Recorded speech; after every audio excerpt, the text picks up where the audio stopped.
दोस्तों, आज की जो कहानी मैं लेके आया हूँ वो है 30 साल के इस सफर में हमने सब कुछ खो दिया, पाया कुछ नहीं। रात को सब 9 साढ़े 9 बजे तक सो जाया करते थे। रात देर तक जागने को नहुसत तस्वर किया जाता था। सुबह अजान की आवाज कानों में गूंजती थी और उसके बाद घर या हमसायों के मुर्गे अजान दिया करते थे। घर में दरख्त मौजूद होता था और सुबह सुबह चिड़ियों की आवाज कानों को सुनाई देती थी। घर के मर्द नमाज पढ़ने चले जाते थे और यूं दिन का आगाज बहुत जल्दी हो जाता था।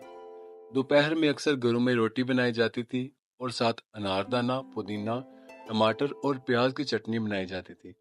उसके बाद जोहर का एहतमाम किया जाता था और फिर केलोला किया जाता था। घर में दादा दादी के वजूद को रहमत समझा जाता था और उनका कहा हुआ हरफे आहर होता था। मोहल्लेदारों के दुख सुख साझे होते थे और किसी बारात या फोतगी पे इत्तेहाद का जज्बा देखने के काबिल होता था। ना कोई बेरा होता था और ना ही शादी हाल। मोहल्ले के तमाम लोग मिलकर शादी की सारी तैयारियां करते थे और फोतगी पे हमसाए भी कई कई दिन चूल्हा नहीं जलाते थे। फिर दीवारें ऊंची होना शुरू हुई, दरख्त खत्म हुए, परिंदे उड़ गए, मुर्ग पोल्ट्री फार्म में चले गए और दीवारें इतनी ऊंची हो गईं कि मस्जिद के लाउड स्पीकर की आवाज भी कम आने लगी।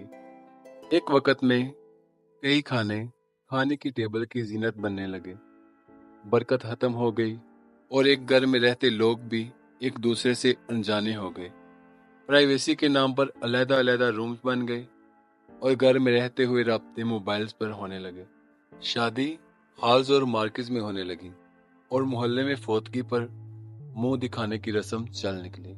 तो दोस्तों, 30 साल के इस सफर में हमने सब कुछ खो दिया, पाया कुछ नहीं। तो दोस्तों, इस कहानी से हमें ये पता चलता है कि हमने वाकई ही सब कुछ खो दिया है। ना वो पहले जैसा प्यार, ना वो पहले जैसी प्रीत। बस अब हमारे पास किसी के लिए टाइम नहीं है।